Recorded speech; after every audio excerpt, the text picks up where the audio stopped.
Bonjour et bienvenue au Café du Matin avec John Plassard. Aujourd'hui, je me focalise sur le marché de l'immobilier. Évidemment, une des questions principales qui ressort du coronavirus est de savoir quel va être l'impact sur le secteur immobilier. Si on se focalise sur l'autre côté de l'Atlantique, donc les États-Unis, les premiers chiffres nous laissent penser que l'avenir est assez sombre pour le secteur de l'immobilier américain.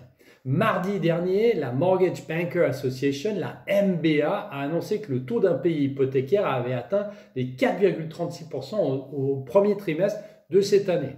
En gros, 4,36% de tous les propriétaires ont eu au moins 30 jours de retard dans leur paiement hypothécaire habituel. Étant donné que ce taux avait atteint un niveau historiquement bas au dernier trimestre 2019, l'arrivée du coronavirus nous laisse penser que la croissance des défauts peut être très importante. Avec un taux de défaut qui devrait monter encore plus en flèche au deuxième trimestre, dans lequel nous sommes aujourd'hui, le marché du logement aux États-Unis est à risque. Des milliers, voire des millions de propriétaires pourraient se retrouver en défaut de paiement sur leur prêt immobilier, ce qui pourrait déclencher une nouvelle crise.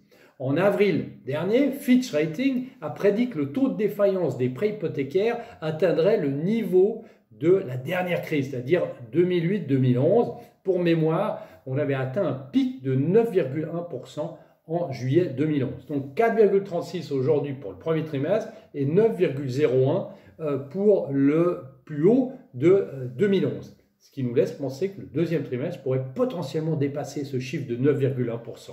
Alors évidemment, il y a une flexibilité des banques qui pourrait protéger les propriétaires pour l'instant, mais cette flexibilité prendra fin, laissant les prêteurs hypothécaires, dont un pourcentage croissant sera au chômage malheureusement, avec peu de moyens pour faire face à leur paiement. Si la tendance devait se détériorer, le marché du logement serait inondé par une offre supplémentaire de logements à un moment où la demande est affaiblie.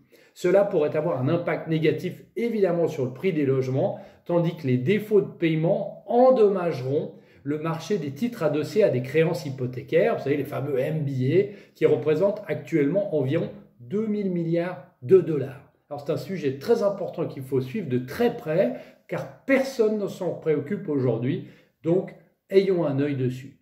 Merci beaucoup, restez chez vous, lisez mon morning et à très bientôt.